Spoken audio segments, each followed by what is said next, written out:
God's instructions do not change just because you don't want to do something or you don't want to do what he told you to do. I remember being in a situation with this guy that I really, really liked, and I did not want to let go of him. Mind you, I had went back to him after I was being delivered from him. I already knew that God was telling me to let go of him, but I cling. I was just like, okay, well, God's going to consider how I feel about this guy because, I like him so much. I know that this is my husband and, he's going to be the one for me and so and blase. Every time I would pray for him, I'm just like, God, I just pray that, you would make him to the man that you want him to be for you and me and all these things. Mind you, selfish prayers, okay? Every time I pray the prayer, hey God, like, please reveal to me if he's my husband. And I wouldn't get an immediate answer, but there was always days that went by that God would show me and tell me every single time, let go.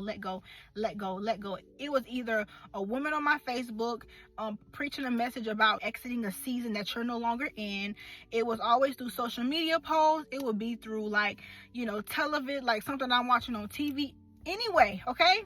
And God knew exactly how to communicate with me. What are you saying, Ivonna? I'm saying that God's instructions do not change because of how you feel. So if God told you to let go and you're still holding on to that man or woman that he told you to let go of, God sees your feelings. Because let me tell you something. I was even crying. I was like, God, I don't want to let go of him. And after God saw me, cry and get up and blow my nose and all that stuff, he was like, okay, my instructions are still the same. Oh, that was nice what you did. You did a little crying session. That was cute.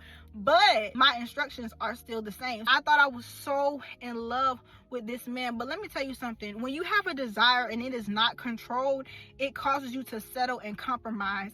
I thought that this was the only man for me. I thought that this was it. I thought that no man could treat me how he treats me. Mind you, he did not even treat me the best. We wasn't toxic, but he didn't even treat me the best. There were things that could have been done that were bare minimum that I had to beg for. And so when we have desires and our desires are not controlled, it causes us to settle. It causes us to compromise.